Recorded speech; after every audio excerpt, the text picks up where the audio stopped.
নমস্কাৰ north east নাওৰ প্ৰতিগৰাকী দৰ্শকক মই কল্পজ্যোতি শইকীয়াই আমাৰ এই বিশেষ অনুষ্ঠান সাময়িকীলৈ সকলোকে আদৰণি জনাইছোঁ। প্ৰত্যেক দিনাৰ দৰে আজিও আমি এক গুৰুত্বপূৰ্ণ বিষয় লৈ আপোনালোকৰ ওচৰলৈ আহিছোঁ। মনত উদয় হোৱা কেতবোৰ প্ৰশ্ন আৰু নৰ্থ ইষ্ট নাওৰ মুখ্য সম্পাদক পৰেশ মালাকাৰ ডাঙৰীয়াৰ যি বিশ্লেষণ আপোনালোকলৈ বুলি আগবঢ়াম। আৰু আজিৰ বিষয়টো অত্যন্ত গুৰুত্বপূৰ্ণ, যিহেতু অসমীয়া ভাষাই ধ্ৰুপদী ভাষা অৰ্থাৎ ক্লাছিকেল লেংগুৱেজ হিচাপে স্বীকৃতি লাভ কৰিছে। এয়া অসমবাসীৰ বাবে নিশ্চয়কৈ গৌৰৱৰ কথা বা ভাল লগাৰ কথা। কিন্তু একাংশই ইয়াক লৈ নিজৰ কৃতিত্ব ল'ব বিচাৰিছে নেকি, বা কিহৰ ভিত্তিত বা কি উপাদান থাকিলে এটা ভাষাই যি ধ্ৰুপদী ভাষাৰ স্বীকৃতি লাভ কৰে। আৰু বৰ্তমানলৈকে ভাৰতত কেইটা ধ্ৰুপদী ভাষা আছে? কালি নতুনকৈ 4টা ভাষাই ইতিমধ্যে ধ্ৰুপদী ভাষাৰ সন্মান বা লাভ কৰিছে, আৰু সেইকেইটা হৈছে আপোনাক মই জনাই দিছোঁ। সেয়া হৈছে অসমীয়া, বাংলা, তাৰপিছত মাৰাঠী, পালি আৰু প্ৰাকৃত ভাষাই। আৰু আগতে 2004 চনৰ পৰা এই ব্যৱস্থা চলি আহিছে। 2004 চনৰ কংগ্ৰেছ চৰকাৰৰ দিনত তেওঁলোকে যি কঠোৰ মানদণ্ড পূৰণ কৰিব পৰা ভাষাসমূহক ভাৰতৰ ধ্ৰুপদী ভাষা হিচাপে স্বীকৃতি দিয়া হ'ব বুলি তেওঁলোকে উল্লেখ কৰাৰ লগতে 2004 চনত তামিল ভাষাক, 2005 চনত সংস্কৃত ভাষাক, 2008 চনত তেলেগু ভাষাক, 2008 চনত কন্নড় ভাষাক, 2013 চনত মালায়ালম ভাষা আৰু 2014 চনত উড়িয়া ভাষাই এই ধ্ৰুপদী ভাষাৰ সন্মান লাভ কৰিছিল। আৰু 2014 চনৰ পৰা 10 বছৰৰ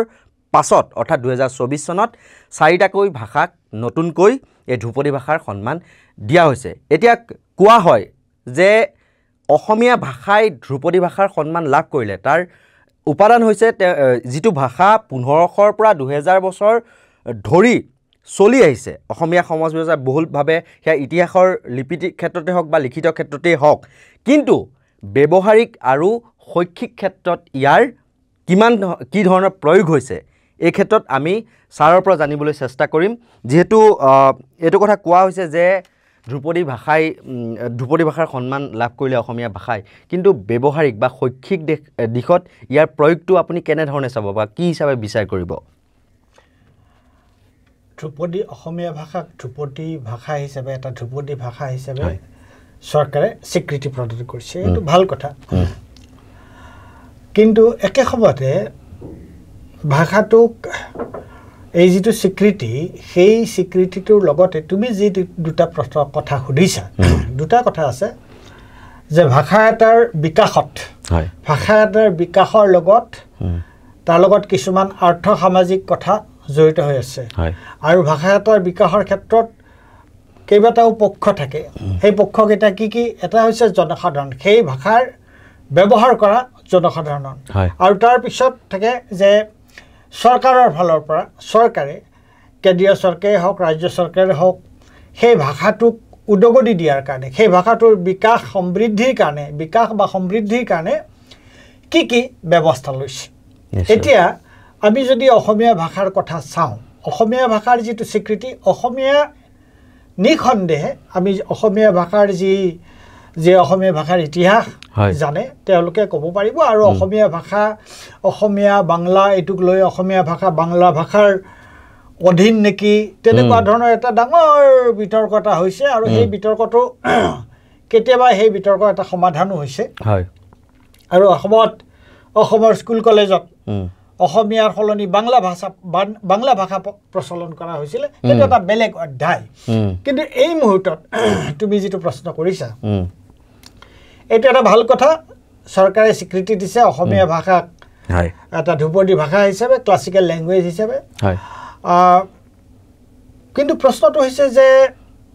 অসমীয়া ভাষাৰ দুটা কথা, এটা হৈছে শিক্ষা দীক্ষাৰ মাধ্যম হিচাপে অসমীয়া ভাষাৰ প্ৰচলনটো কেনে, আৰু 2 নম্বৰ তাত চৰকাৰী যিবোৰ উদ্যোগ, চৰকাৰৰ যিখিনি প্ৰচেষ্টা এই সন্দৰ্ভত হ'ব লাগে, সেই চৰকাৰী প্ৰচেষ্টাটো কেনেকুৱা। এতিয়া যদি প্ৰথমতে আমি দেখোঁ যে শিক্ষা দীক্ষাৰ ক্ষেত্ৰত এটা ভয়াৱহ কথা হৈছে কি যে যোৱা সময়ছোৱাত এতিয়া অসমীয়া ভাষাটো অসমৰ স্কুল যিবোৰ চৰকাৰী স্কুল চৰকাৰী বিদ্যালয় অসমীয়া ভাষাটো ধৰি ৰাখিছে সেইটো এটা অসমীয়া মাধ্যমৰ যিবোৰ স্কুল হয়নে আৰু বাকী ব্যক্তিগত খণ্ডৰ বেছিভাগ স্কুলে অসমীয়া ব্যক্তিগত খণ্ডৰো অসম জাতীয় বিদ্যালয় আছে তেনেকুৱা 2-4 স্কুল আছে কিছু সংখ্যক স্কুল আছে য'ত তেওঁলোকৰ মাধ্যমটো শিক্ষা প্ৰদানৰ মাধ্যমটো হৈছে অসমীয়া কিন্তু বেছি সংখ্যক স্কুলৰে আজিকালি যিটো ব্যক্তিগত খণ্ড স্কুলৰ ৰমৰমীয়া যিটো অৱস্থা তাত কিন্তু তাৰ মাধ্যম অসমীয়া ভাষা নহয়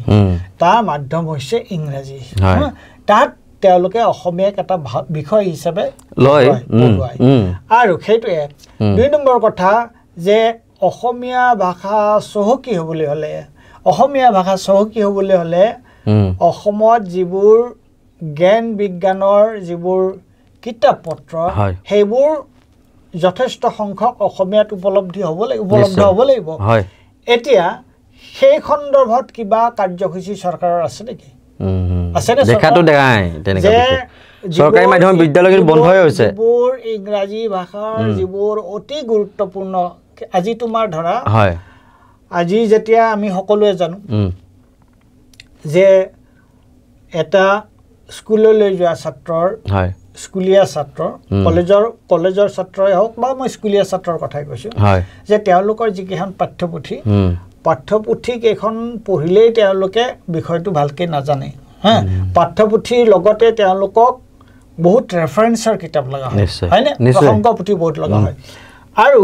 আজি ইংৰাজী মাধ্যমত পঢ়া ছাত্ৰ ছাত্ৰী এগৰাকীৰ কাৰণে যিমান সেই বিষয়টোৰ তেওঁলোকৰ টেক্সট বুক যি আছে তাৰ উপৰিও সেই বিষয়টোত যিমান কিতাপ আছে অসমীয়াত আছে জানো নাই অসমীয়াত নাই গতিকে অসমীয়াত সেই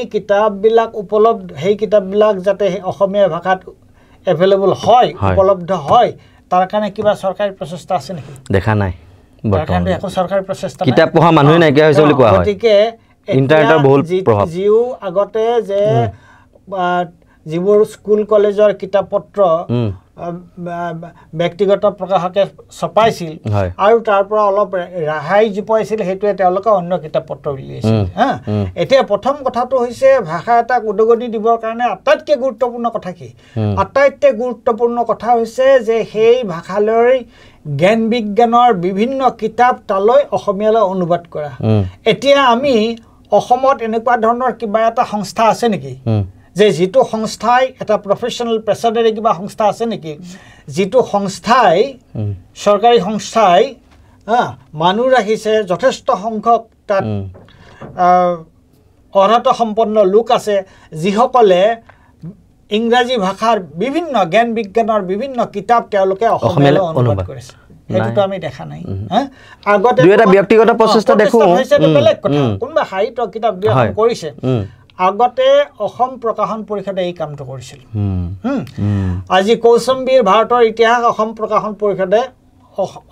ইংৰাজীৰ পৰা অসমীয়ালৈ অনুবাদ কৰিছিল জৱাহৰলাল নেহৰুৰ আত্মজীৱনী ইংৰাজীৰ পৰা অসমীয়ালৈ অনুবাদ কৰিছিল গান্ধীৰ আত্মজীৱনী ইংৰাজীৰ পৰা অসমীয়ালৈ অনুবাদ কৰিছিল তেনেকুৱা ধৰণৰ কৌটিল্যৰ অৰ্থশাস্ত্ৰ পৰ্যন্ত ইংৰাজীৰ পৰা অসমীয়ালৈ অনুবাদ কৰিছিল যোৱা সময়ছোৱাত আমি তেনেকুৱা কিবা দেখিছোঁ নে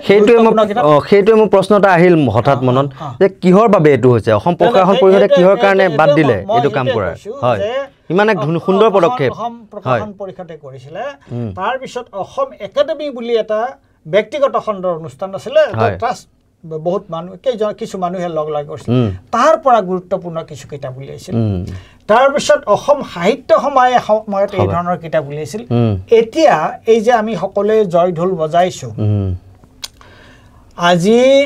ভৱেন্দ্ৰ নাথ শইকীয়া যেতিয়া অসমীয়া ৰাজ্য ভাষা কৰা হ'ল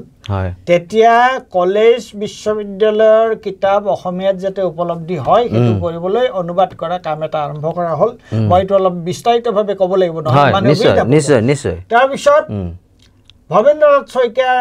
সময়ত পাঠ্যপুথি প্ৰণয়ন কমিটি হ'ল আৰু তাত পৰিভাষা বিভিন্ন ভাষাৰ বিজ্ঞানৰ দৰ্শনৰ মনোবিজ্ঞানৰ ৰাজনীতি বিজ্ঞানৰ অৰ্থনীতি বিজ্ঞানৰ পৰিভাষা ওলাল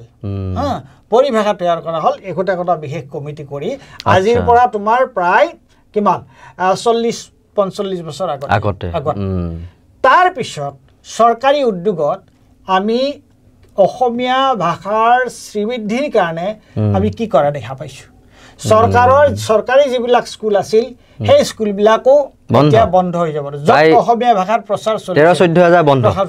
এতিয়া শুনিবলৈ বেয়া হয় মিয়া কওঁ কিন্তু এতিয়া যিবোৰ এই সংখ্যালঘু অঞ্চলত তেওঁলোকে যিবোৰ স্কুল আছে সেইবিলাকৰ এই দুখীয়া গৰীব তেওঁলোকেহে অসমীয়া ভাষাত পঢ়া শুনা কৰে আৰু আমাৰো তুমি এটা যদি সাৰ্ভে কৰা দেখা পাবা যে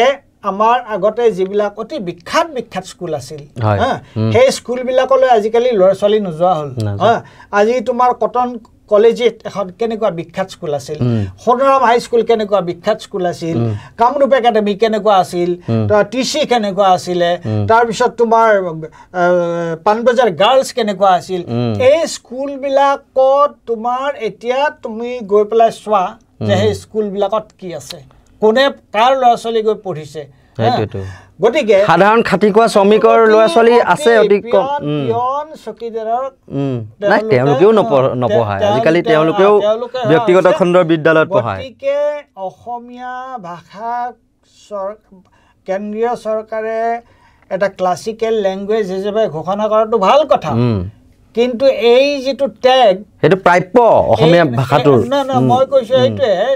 যে এই যিটো টেগ সেইটো লৈ ধুই খাই ঢোল বজায়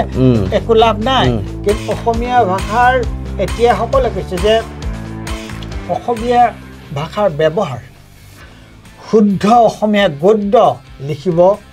পৰা মানুহৰ সংখ্যা কমি আহিছে শুদ্ধ অসমীয়া গদ্য যে এইটো আমাৰ গদ্যৰ নেকি সেই গদ্য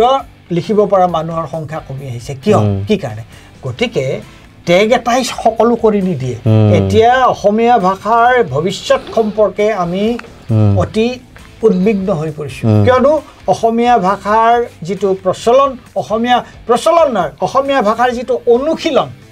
সেই অনুশীলনটো নোহোৱা হৈ আহিছে আজি চৰকাৰে কৈছে যে তেওঁলোকে টেকনিকেল মানে কাৰিকৰী বিষয়ৰ শিক্ষা মাতৃভাষাতে দিব খুব ভাল কথা কিন্তু তাৰ কাৰণে তোমাৰ এটা ইনফ্ৰাষ্ট্ৰাকচাৰ লাগে লিখিব লাগিব কিতাপ অনুবাদৰ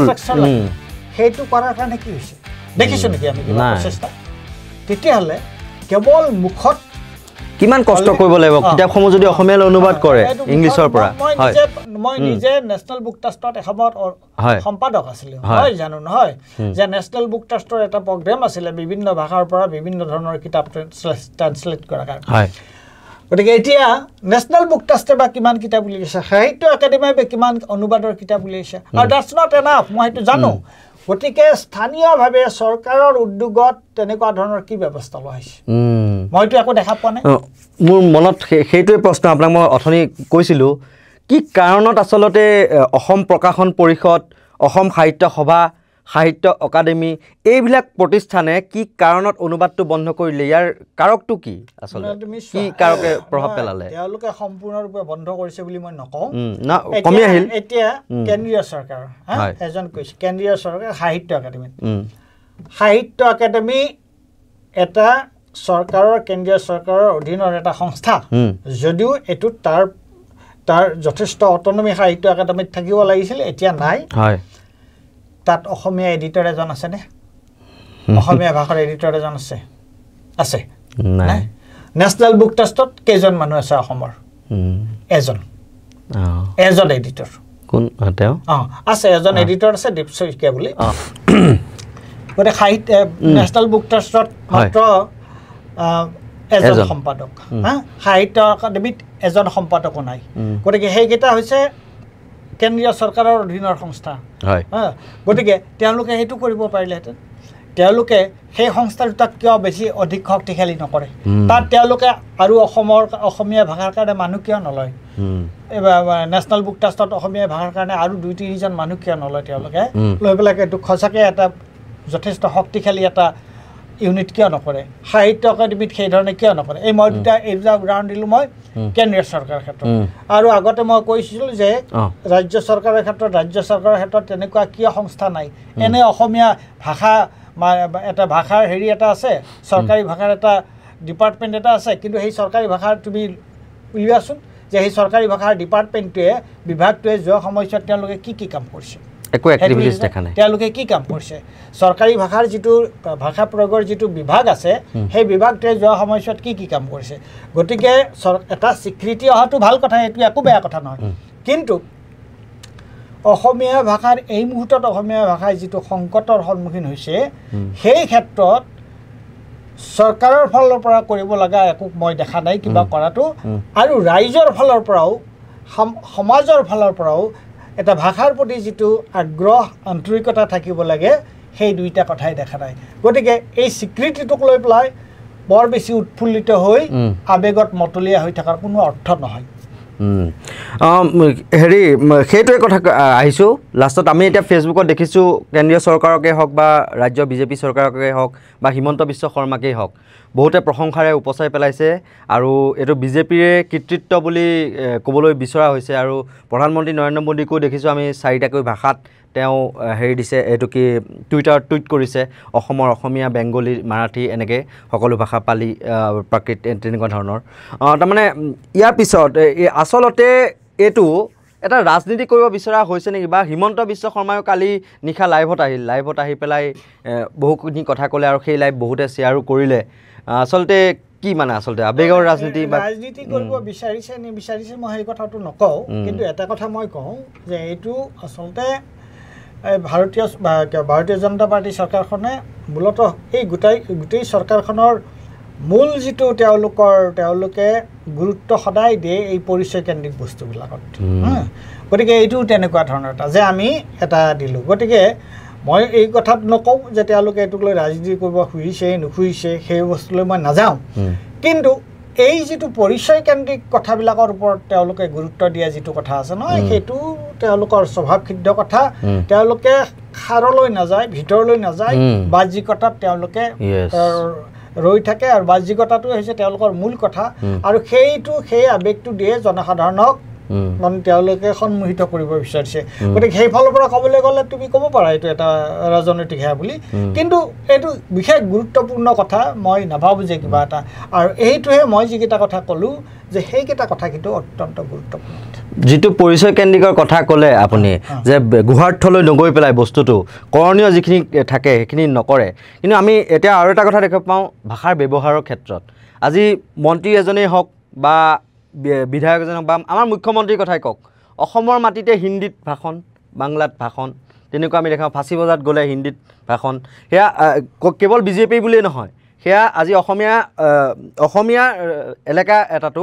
তেওঁলোকে হিন্দী বা বেংগলীত ভাষণ দিয়ে নাই ঠিক আছে বাৰু এটা অসম এখন বহুভাষিক ৰাজ্য গতিকে তাত তোমাৰ ধৰা এতিয়া য'ত বাংলা ভাষী প্ৰধান অঞ্চলত গ'লে তাত যদি অসমীয়া ভাষাত কথা কয় তেওঁলোকে বুজি নাপাব গতিকে সেইটো ঠিকে আছে কিন্তু মই এটা কথা কওঁ যে অসম বিধানসভাত তেওঁলোকে যেতিয়া বক্তৃতা দিয়ে সেই বক্তৃতাবোৰ তুমি শুনিবা এই যে আমাৰ শাসকীয় পক্ষই হওক বা বিৰোধী পক্ষই হওক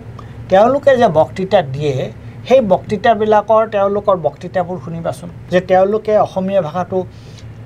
শুদ্ধকৈ ক'ব পাৰেনে নোৱাৰে শুদ্ধকৈ শুৱালাকৈ তেওঁলোকে অসমীয়া ভাষাটো ক'ব পাৰেনে নোৱাৰে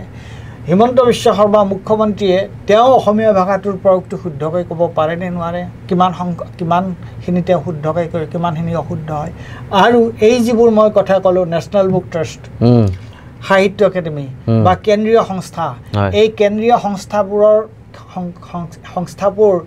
অধিক শক্তিশালী কৰা সক্ৰিয় কৰাৰ কাৰণে আমাৰ ইয়াৰ পৰা যোৱা অকল ভাৰতীয় জনতা পাৰ্টিৰে নহয় ইয়াৰ পৰা যোৱা বেলেগ অন্যান্য দলৰ কংগ্ৰেছ বা অন্যান্য দলৰ যিবোৰ সাংসদ আছে তেওঁলোকৰ ভূমিকাটো কি এইটো আমি প্ৰশ্ন কৰিব লাগে যে তেওঁলোকে কি ভূমিকা লৈছে আজি হয় এইটোত বৰ উৎসাহ প্ৰদৰ্শন কৰিছে ভাল কথা কিন্তু আজি কেন্দ্ৰৰ পৰা দিল্লীৰ পৰা আগতে এটা দিল্লী ৰেডিঅ' চেণ্টাৰৰ পৰা এটা বাতৰি পৰিৱেশন কৰা হৈছিলে অসমীয়াত সেইটো বন্ধ হৈ গ'ল কিয় অসমীয়া ভাষাৰ তুমি প্ৰয়োগৰ ওপৰত যদি ইমান গুৰুত্ব দিছা এইটোক লৈ ইমান উৎফুল্লিত হৈছা যে দিল্লীৰ পৰা যেতিয়া এসময়ত 8:45 আছিল নেকি দুবাৰ আছিলে লিলি দাস মালিকে যেতিয়া আব্দুল মালিকৰ ভনীয়েক লিলিৰাজ মালিক এতিয়া বোধহয় ইংলেণ্ডত থাকে তেওঁ যেতিয়া বাতৰি পঢ়িছিল হিৰণ দত্তই যেতিয়া বাতৰি পঢ়িছিল গুণ বৰুৱাই যেতিয়া বাতৰি পঢ়িছিল দিল্লীৰ পৰা মানুহে শুনি থাকে যে তেওঁলোকৰ উচ্চাৰণ কিমান সুন্দৰ তেওঁলোকে বাতৰি কোৱাৰ প্ৰকাশ ভংগী তেওঁলোকৰ কিমান ধুনীয়া আছিলে আৰু সেইবোৰ ষ্টেণ্ডাৰ্ড আছিলে অসমীয়া ভাষাৰ ক্ষেত্ৰত আগতে যেতিয়া কীৰ্তিনাথ হাজৰিকাৰ দিনত কীৰ্তিনাথ হাজৰিকাৰ সম্পাদনাত যেতিয়া দৈনিক অসম বাতৰিকাকত প্ৰকাশ পাইছিল তেতিয়া বা সতীশ কাকতি নাইবা তিলক হাজৰিকাৰ দিনত যেতিয়া অসমবাণীৰ তেওঁলোক সম্পাদক আছিল ফণী তালুকদাৰ অসমবাণীৰ সম্পাদক আছিল তেওঁলোক থকা সময়ত বাতৰি কাকতৰ প্ৰকাশ পোৱা ভাষাৰ পৰা চাই আমি আমাৰ ভাষা শুদ্ধ কৰিব পাৰিছিলোঁ এতিয়া বাতৰি কাকতৰ ভাষাতে কত কিমান ভুল গতিকে ভাষাটোৰ যিটো অনুশীলন সেই অনুশীলনত আমি যিমানখিনি গুৰুত্ব দিব লাগে সেই গুৰুত্বটো লাহে লাহে লাহে লাহে কমি আহিছে আৰু তাত চৰকাৰী পৃষ্ঠপোষকতা যিখিনি লাগে সেইটো নোহোৱা হৈ আহিছে গতিকে এটা টেগ দি এটা চিনাক্তকৰণ কৰি এটা স্বীকৃতি দিলেই অসমীয়া ভাষা একো নহয় কিন্তু অসমীয়া ভাষাৰ শ্ৰীবৃদ্ধিৰ কাৰণে তাৰ বিকাশৰ কাৰণে যিবিলাক মৌলিক যিবোৰ বুনিয়াদী যিবোৰ পদক্ষেপ ল'ব লাগে সেইবোৰহে আমি এতিয়া লোৱা দেখা নাই যেহেতু আপুনি কথাটো উল্লেখ কৰিলে বাৰু মই এইখিনি এটা কথা উল্লেখ কৰোঁ যে বিজেপি যিসকল সাংসদ যায় দিল্লীলৈ তেওঁলোকে বাৰু নিমাতী কন্যা হৈ থাকে কোনো সমস্যাৰ বিষয়ে ইমানকৈ মাত নিদিয়ে কিন্তু বিৰোধী ফালৰ পৰা আমি এতিয়া যিখিনি আলোচনা কৰিলোঁ সেয়া যদি বহল অৰ্থত যদি সদনত যদি তেওঁলোকে দাঙি ধৰে তেতিয়াহ'লেতো নিশ্চয়কৈ এই ভাষাটোৰ ক্ষেত্ৰত তাৰমানে চৰকাৰে কিবা কৰিবলৈ বাধ্য হ'ব বিৰোধী কণ্ঠৰ পৰা যদি এই কথাখিনি ওলায় সেইটো দাঙি ধৰিব লাগে মই সেইটোৱে কৈছোঁ ৰাজ্যসভা বা লোকসভাত থকা অসমৰ যিসকল সাংসদ তেওঁলোকে অসমৰ এই জ্বলন্ত সমস্যাবিলাক তেওঁলোকে তাত তুলি ধৰিব পাৰিব লাগে কংগ্ৰেছৰ ক্ষেত্ৰত কৰণীয় আছে এতিয়া বস্তুটো অপ্ৰাসংগিক আৰু অবান্তৰ ইয়াৰ লগত নাহে তথাপি মই জাষ্ট 1 মিনিটৰ কাৰণে কৈ থৈ দিছোঁ যে আজি উত্তৰ পূব ভাৰতৰ ৰেলৱেৰ যিটো ইয়াত সদৰ কাৰ্যালয় মালিগাঁও তাত আকৌ বিহাৰ চিহাৰ এইবিলাক জেগাক ইয়াত সাঙুৰি কিয় ল'ব লাগে ইয়াতো উত্তৰ পূব ভাৰতৰ উত্তৰ পূবৰ যিখিনি ৰাজ্য সেইখিনি গতিকে যেতিয়া সাঙুৰি লয় গতিকে ইয়াৰ সা সুবিধা তেওঁলোকক প্ৰাৰ্থীও তাৰ পৰাই বহুত আহে বেছি উত্তৰ প্ৰদেশ বিহাৰ এইবিলাকৰ পৰা আহে গতিকে তুমি সেইবোৰক ইয়াৰ লগত কিয় ভৰাই থৈছা ইয়াৰ লগত তুমি তাৰ এইবিলাক কথা আমাৰ সাংসদসকলে আৰু ৰাজনৈতিক দলৰ কথা কোৱা নাই আমাৰ সাংসদসকলে এইবোৰ কথা লোকসভাত উত্থাপন মানে কথাটো এনেকুৱা নামত উত্তৰ পূব ৰেলৱে আৰু কামত হ'লে বিহাৰৰ প্ৰাৰ্থী আহি পেলাই ভৰি আছে উত্তৰ প্ৰদেশৰ প্ৰাৰ্থী আজি আমাৰ বিষয়টো সেইটো নহয় কিন্তু প্ৰাসংগিকতা আছে ইয়াত প্ৰসংগক্ৰমে আমি উল্লেখ কৰিব পাৰোঁ এইটো কথা নিশ্চয় আমি একে শেষৰ ফালে আহিছোঁ আচলতে খুব বহুলভাৱে চৰ্চিত হয় কিন্তু সাধাৰণ কথা যে আজিকালি নিজৰ মাক দেউতাককো আমি দেখা পাওঁ আমাৰ ল'ৰাটোৱে তাৰমানে অসমীয়া ভালকৈ ক'ব নাজানে মানে শিকা নাই সি একচুৱেলি ইংলিছ মিডিয়ামত পঢ়ে একদম যেন গৰ্ব কৰি পেলাই কয় কথাবিলাক এইবিলাকৰতো পৰিৱৰ্তন নিশ্চয়কৈ আনিব লাগে আমাৰ সমাজ ব্যৱস্থাই কি ক'ব এই ক্ষেত্ৰত তুমি চোৱা আজি দুটা কথা আছে এটা হৈছে কি যে নিজৰ ভাষা নিজৰ সংস্কৃতি লৈ মানুহে গৰ্ববোধ কৰিব লাগে আজি যিটো ভাষাত যিটো অঞ্চলত য'ত মই জন্ম লৈছোঁ আজি যদি মই নিজৰ ভাষাটো যদি ক'ব নাজানো মই যদি তাক লিখিব নাজানো মই কোৱা নাই যে তুমি এজন সেই ভাষাৰ মানে লেখক হ'ব নালাগে লেখক হোৱাটো এটা বেলেগ কথা কিন্তু সেই ভাষাটোত মই শুদ্ধকৈ ক'ব পাৰিব লাগে হয় নাই আৰু সেই ভাষাটো মই পঢ়িব পাৰিব লাগে সৰুৰে পৰা শিকাবও লাগে ল'ৰা ছোৱালীক গতিকে এতিয়া যি অসমীয়া মানুহে যে অভিভাৱকে যদি কয় যে আমাৰ ল'ৰা ছোৱালীয়ে ভালকৈ ইংৰাজী অসমীয়াত কথা ক'ব নোৱাৰে মই ভাবোঁ তেওঁলোকৰ আত্মমৰ্যাদা বোলা বস্তুটো নাই আত্মসন্মান বোলা বস্তুটো তেওঁলোকে নাই আৰু যাৰ আত্মসন্মান নাই আত্মমৰ্যাদা নাই এইটো আৰু কি ধৰণৰ তেওঁৰ সেইটো আৰু কি ক'বা তুমি নিশ্চয়কৈ বৰ গুৰুত্বপূৰ্ণ কিন্তু কেইটামান দিশ তাৰমানে দাঙি ধৰিলে আচলতে ক'বলৈ গ'লে ইমানখিনি কথা মই জনাই নাছিলোঁ আজি মই বুজি পাইছোঁ কালি অকণমান চালোঁ যেতিয়া যে হঠাৎ এটা বিগ ব্ৰেকিং নিউজ আহি গ'ল যে অসমীয়া ভাষাক ধ্ৰুপদী ভাষাৰ স্বীকৃতি দিয়া হ'ল তেতিয়া মই আচলতে বুজি পাইছোঁ মানে ইয়াৰ গুহাৰ্থটো কি আচলতে কেনেকৈ কি উপাদানৰ ভিত্তিত ধ্ৰুপদী ভাষা হেৰি তাৰমানে স্বীকৃতি দিয়া হয় যেতিয়া মই অলপ অধ্যয়ন কৰিলোঁ তেতিয়া গম পাইছোঁ কিন্তু আজি আমাৰ মুখ্য সম্পাদক পৰেশ মালাকাৰ ডাঙৰীয়াই আপোনালোকক অতি সুন্দৰভাৱে আচলতে ইয়াৰ প্ৰয়োগ কৰা দিশ বা ব্যৱহাৰিক দিশটো বা শৈক্ষিক ক্ষেত্ৰত ইয়াক কিদৰে প্ৰয়োগ কৰা হৈছে বা চৰকাৰ এখনৰ এই ক্ষেত্ৰত অসমীয়া ভাষাটোৰ শ্ৰীবৃদ্ধিৰ বাবে বা উন্নতিৰ বাবে প্ৰকৃততে কৰণীয় কি আছে বা কি ক্ষেত্ৰত মাইনাছ তেওঁলোক পিছ পৰি ৰৈছে আচলতে বিয়োগাত্মক হৈ ৰৈছে সেই দিশবিলাক কিন্তু অতি সুন্দৰভাৱে পৰেশ মালাকাৰ ডাঙৰীয়াই আপোনালোকলৈ বুলি আগবঢ়ালে আৰু আপোনালোকে এই যিটো অনুষ্ঠান আমি অতি নিৰপেক্ষতাৰে কৰিছোঁ আৰু গতিকে আপোনালোকৰো কিছু উপকাৰ সাধন হ'ব আৰু মিছাতে আচলতে আবেগত উঠলি গৈ আচলতে আমি ইয়াৰ জয় জয়কাৰ কৰাতকৈ আমি চৰকাৰক হেঁচা প্ৰয়োগ কৰিব লাগে সঁচা অৰ্থত আজি তেওঁলোকে যিটো অসমীয়া ভাষা বা অসমীয়া মাধ্যমটো জীয়াই ৰখাৰ বাবে প্ৰকৃতাৰ্থত কৰিছে কি আগতে যিবোৰ চলি আহিছিল সেইবোৰ লাহে লাহে বন্ধ হোৱাৰ দিশত গতি কৰিছে যিটো কথা পৰেশ মালাকাৰ ডাঙৰীয়াই উল্লেখ কৰিলে অসম সাহিত্য সভাৰ কথা ক'লে সাহিত্য অকাডেমীৰ কথা ক'লে অসম প্ৰকাশন পৰিষদৰ কথা ক'লে আগতে যিটো হাৰত অনুবাদ কৰিছিল ইংৰাজী ভাষাৰ পৰা অসমীয়া ভাষালৈ পাঠ্যপুথি হওক বা পুথিয়ে হওক কিন্তু সেয়া লাহে লাহে কমি আহিছে কিয় কমি আহিছে সেই কথাটো কিন্তু চৰকাৰেও নিশ্চয়কৈ গুৰুত্ব আৰোপ কৰিব লাগিব আৰু এই ক্ষেত্ৰত বিৰোধী দল প্ৰধানকৈ কংগ্ৰেছেই হওক বা অন্যান্য যিসমূহ বিৰোধী দল আছে তেওঁলোকেও কিন্তু সজোৰে বিধানসভাতেই হওক লোকসভাতেই হওক বা ৰাজ্যসভাতেই হওক এই কথা কিন্তু উল্লেখ কৰিব লাগিব আৰু বিশেষ নকওঁ এই ক্ষেত্ৰত আমাৰো কিছু কৰণীয় আছে চৰকাৰৰ কৰণীয় আছে আৰু বিৰোধী দলসমূহৰো কিন্তু এই ক্ষেত্ৰত অসমীয়া ভাষাৰ শ্ৰীবৃদ্ধিৰ কাৰণে কিন্তু নিশ্চয়কৈ কৰণীয় কাম আছে এনেকুৱা ধৰণৰ বিশ্লেষণাত্মক যিসমূহ বা বাতৰি হওক বা বিশ্লেষণেই হওক তাৰ বাবে আপোনালোকে চাই থাকিব নৰ্থ ইষ্ট নাও ধন্যবাদ